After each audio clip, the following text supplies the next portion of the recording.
Olá, bom dia a todos. Sejam todos bem-vindos ao nosso Café com Evangelho. Para quem não nos conhece, eu sou Leila Rocha de Oliveira. Roberto Antônio de Oliveira.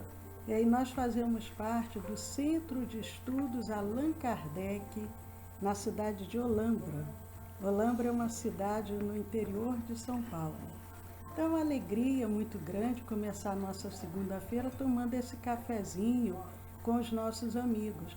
A gente fala café, mas é um pretexto, pode ser um suco, uma fruta, apenas um momento da gente dar uma paradinha enquanto estivermos saboreando algo para o alimento físico, nós também vamos alimentando a nossa alma.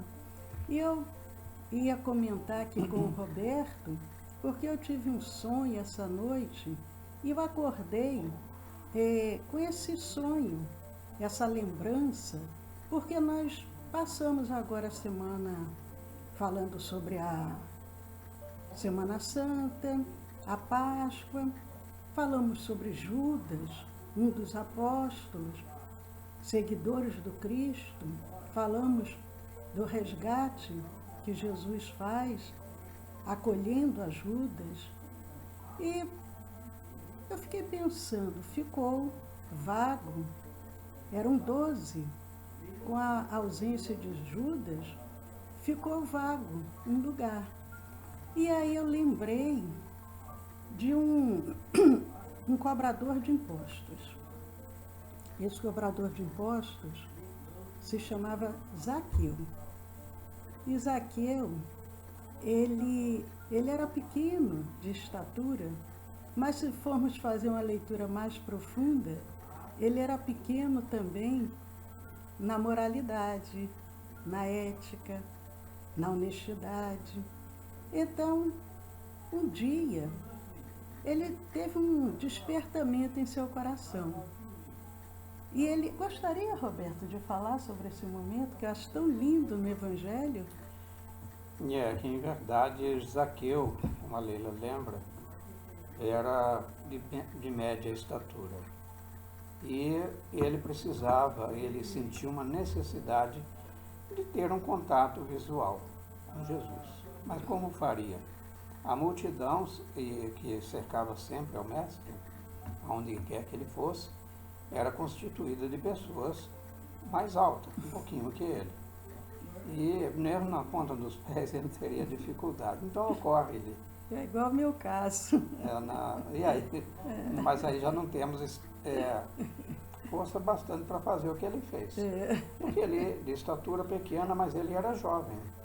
E aí ele escala uma árvore próxima chamada sicômoro. Então, do seu galho, ele avistaria Jesus. Aí Jesus, você imagina, então faz de conta que você é Jesus por instantes. Você imagine cercado daquela multidão. Se você olhar para uma árvore, você vai estar esperando o quê? Ver pássaros, frutos, né?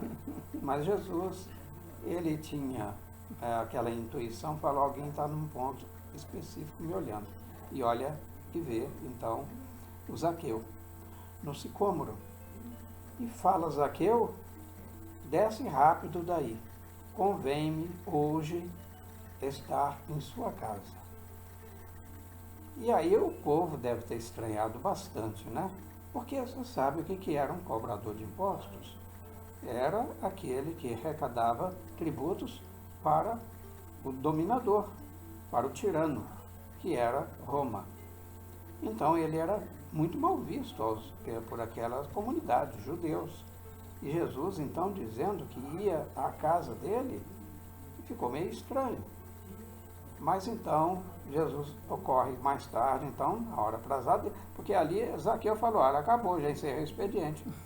Não vai ter mais coleta nenhuma, ele vai rápido para casa e prepara-se para receber o Messias, né, que era Yoshua Jesus, né? Porém, coincidência, né? Yoshua também quer dizer salvação. E ele, quando adentra, ele saúda logo a Zaqueu dizendo, Deus seja contigo, algo desse tipo. Hoje a salvação entra na tua casa. A salvação, Yoshua, Jesus. Ele faz um trocadilho, né? É verdade. Então Zaqueu, ali naquele momento, porque fazia parte da tradição judaica, temos que lembrar que Jesus era judeu e Zaqueu também. E ali no Antigo Testamento, agora a gente fala Antigo Testamento, mas naquela época era denominado de uma forma diferente. A gente também fala como sendo a Torá. E ali na Torá era previsto que quando a pessoa prejudicasse alguém, de alguma maneira, ele teria que devolver 4 vezes o que ele tivesse dado de prejuízo à pessoa. Estava estabelecido na lei. Estava estabelecido na lei. Então Zaqueu fala para Jesus: mestre, olha, tudo que eu tiver prejudicado, porque ele sabia, né? Ele, como cobrador de impostos, mas ele cobrava além do que devia. Então ele promete que ele iria restituir 4 vezes mais. Então ele é muito bonito, está no Novo Testamento, vale a pena ler essa passagem tão bela. E passam-se os dias e Jesus, ele é morto, né? É supliciado, morre, e fica aquele vazio daquele apóstolo, que era Judas. Porque, lembrando que eram 12, eles se reuniam sempre. Pedro era um daqueles assim mais, como se diz, mais atirado, que as pessoas viam Pedro como um líder. E ali naquele momento, ele se reúne e pensa: e agora? Precisamos ter alguém para substituir esse que ficou, né, ausente, esse vazio. Então, naquele momento, gostaria, Roberto, de comentar sobre essa passagem, como que foi resolvido isso?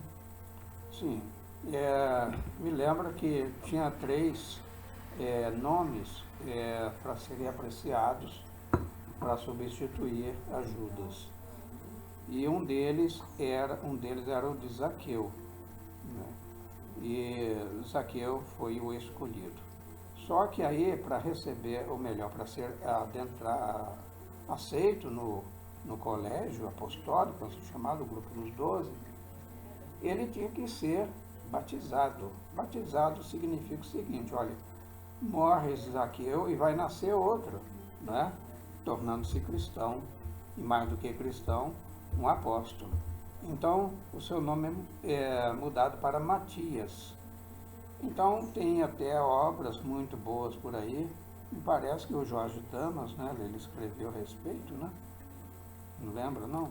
Jorge Damas Martins, ele fala muito, ele é um pesquisador muito sério, e ele trouxe várias obras com relação a esse episódio, e outros também. O título desta. É o 13º apóstolo. Então aí está Jorge Damas Martins, o 13º apóstolo. E ele conta com detalhes isso. Ele conta com detalhes, né, como que foi feita essa escolha, né, de Matias. Matias queria dizer Deus, agora me fugiu a palavra, escolhido de Deus, alguma coisa assim, o significado. Então, aquele homem que era um cobrador de impostos, era um homem desonesto, porque o problema não era ser cobrador de impostos, porque ele, como cobrador de impostos, ele estava exercendo uma profissão digna. Toda profissão é digna, desde que ela seja exercida de forma honesta, correta. E ele extrapolava, né, os seus deveres. Mas a partir do momento que ali naquele alto daquele sicômoro, daquela árvore, ele se depara com Jesus, porque ele já tinha ouvido falar de Jesus, mas ele nunca tinha visto Jesus pessoalmente. Então aquele momento é assim, um momento da transformação. Ele deixa para trás o homem velho e se transforma nesse homem novo. Ele passa agora, já sem mais a presença física de Jesus, mas ser um daqueles trabalhadores, porque naquela época, logo no surgimento daquele grupo, eles se chamavam os homens do caminho, depois é que passam a ser chamados cristãos, como nós já comentamos. Lucas, anos depois, é que sugere a Paulo: Paulo, já que vocês seguem o Cristo, então por que não se denominarem cristãos? E daí vem o termo, né, cristão. Mas, então, aquele homem, Zaqueu, que se transforma em Matias, no 13º apóstolo, e aí a gente lembra até um pouco quando nós dizemos que nós espíritas somos os trabalhadores da última hora, porque aquele chamado para ele foi o trabalhador da última hora, foi aquele que já chegou naquela oportunidade que surgiu. Mas séculos se passaram e, inclusive, Jorge Damas, ele conta várias reencarnações desse espírito. E é muito interessante, porque aí depois, quando nós chegamos já na terra de Veracruz, terra de Santa Cruz, quando Jesus convida Ismael, que Ismael também está lá no Antigo Testamento. Ismael foi o filho da escrava, ele foi o filho Agar. Então, Ismael, que é o nosso governador espiritual do Brasil, foi escolhido por Jesus, e Ismael, Humberto de Campos relata isso muito bonito. Ismael convida vários espíritos para virem colaborar na obra, porque nós não trabalhamos sozinhos, todos nós precisamos de ajuda. E um desses espíritos é convidado por Ismael. É convidado por Ismael para reencarnar no Brasil, para colaborar com essa obra. Você gostaria, Roberto, de contar sobre isso? Você sabe quem foi esse espírito? Foi o nosso honorável Bezerra de Menezes, Adolfo Bezerra de Menezes Cavalcante, né, o seu nome de batismo. Então, Adolfo Bezerra de Menezes, e já vamos falando um pouquinho dele, né, da sua biografia, muito rapidamente. Ele nasceu na cidade, outrora, né, Riacho do Sangue, hoje Jaguaretama, fica no Ceará, a 150 quilômetros da capital, Fortaleza. Era de uma família muito abastada. O pai dele, quando se falava abastado naquela época, porque é aquele que não se preocupava nem com contar dinheiro, era abastado mesmo. Mas o pai dele tinha um coração muito generoso, não jamais deixou de socorrer aqueles que se lhe dirigissem, né, à procura de alguma forma, de um sustento, um emprego, ou até um farnel, né, que era quase um caminho de passagem, né, aqueles que demandavam a capital. Mas aí Adolfo Bezerra de Menezes, na idade própria, ele opta por, diferente do que era uma tradição em sua família, que era a advocacia, ele opta por cursar medicina. Só que na época do Brasil Império, nós estamos falando aí no século XIX, não existia faculdade de medicina como hoje. Então aqui ficava onde? Na capital da República, ou melhor, capital do Império, né? Que era o Rio de Janeiro. Ficava na corte. Era na corte, né? Então a corte imperial. Então ele veio para o Rio de Janeiro, né? Ele teria pego um navio, né? Um vapor, chamado o vapor, saindo do Pará, passa em Fortaleza, ele vem para o Rio. E aí tem uma história muito comprida, né, Lélia? É uma saga, né? Porque Bezerra de Menezes, e a gente vai observando que quando nós vemos esses espíritos assim missionários, a gente pensa, mas quem sou eu? Eu nunca vou chegar lá. Mas a gente chega da mesma forma que Zaqueu se torna esse 13º espírito e vai evoluindo através das reencarnações. Quando ele chega ao Brasil, escolhido já por Ismael, porque já havia galgado alguns degraus nessa escala evolutiva, ele, como estudante de medicina, durante os 6 anos de curso, ele sempre tirou a nota máxima em todas as matérias. E ele, depois, ele conhece... Era uma inteligência excepcional. Muito inteligente, lia muito, escrevia muito, era um homem muito culto, muito dedicado. A tese dele, que foi apresentada no dia da formatura, foi diante do imperador Dom Pedro. diante daqueles homens importantes da época, Nas academias. Né? das academias. E ele, depois, um dia, passeando, hoje em dia nem existe mais no Rio de Janeiro essa prainha, mas era próximo a São Cristóvão, porque o palácio, que se tornou museu e até infelizmente pegou fogo agora recente. Museu de História Natural, né, na Quinta da Boa Vista. O Museu de História era ali onde o imperador vivia, né, com a imperatriz, a família, eles viviam ali. Os portugueses não chamavam chácara, viu, gente? Chamavam quintas. Então era uma quinta, né? Era uma região, quando eu era jovem, criança, a gente ia ali, fazia esse piquenique, era um lugar muito belo.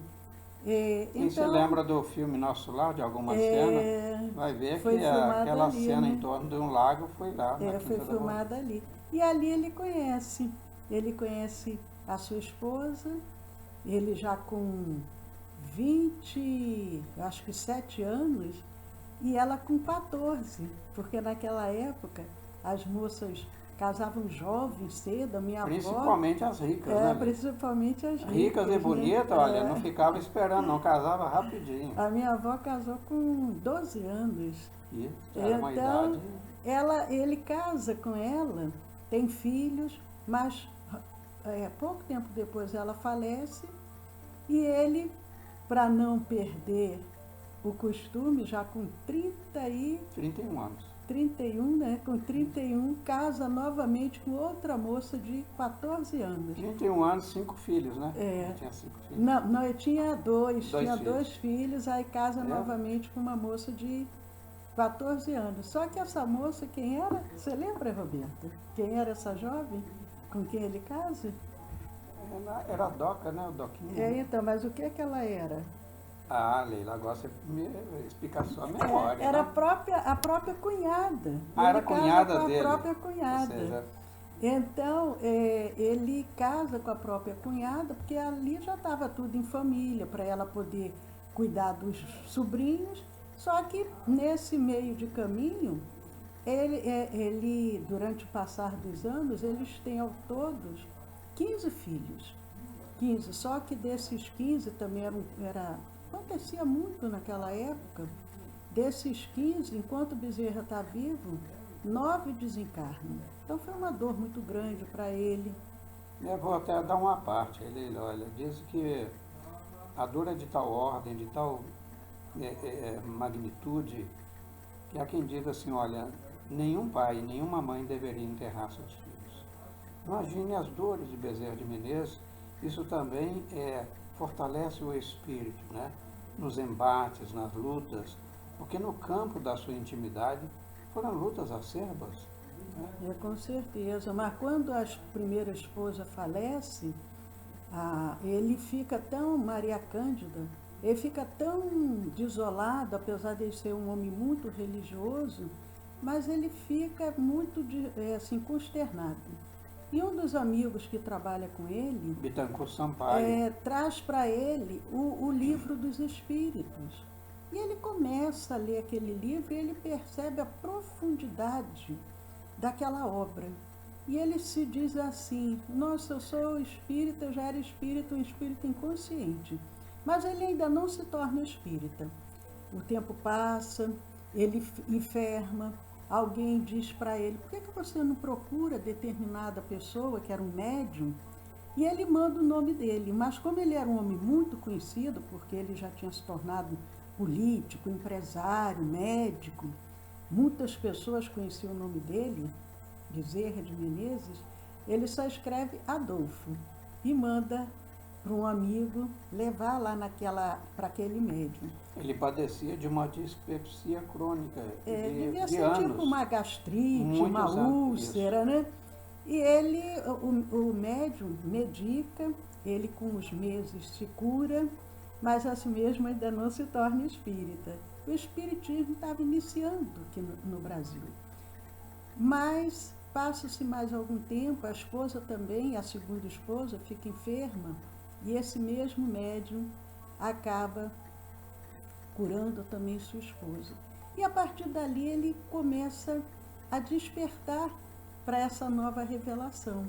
Até o dia que ele, perante 2.000 pessoas, Roberto, ele, um homem político, conhecido em toda a cidade do Rio de Janeiro, o que ele faz?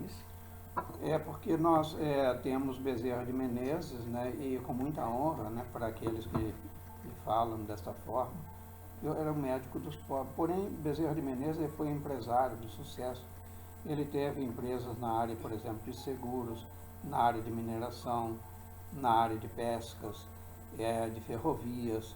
E engenheiro, que era o Bittencourt Sampaio, que referimos ainda há pouco, né, que lhe deu o Livro dos Espíritos, e ele, inclusive, construiu vários trechos da antiga Estrada de Ferro Leopoldina, né, em homenagem à princesa Imperatriz Leopoldina.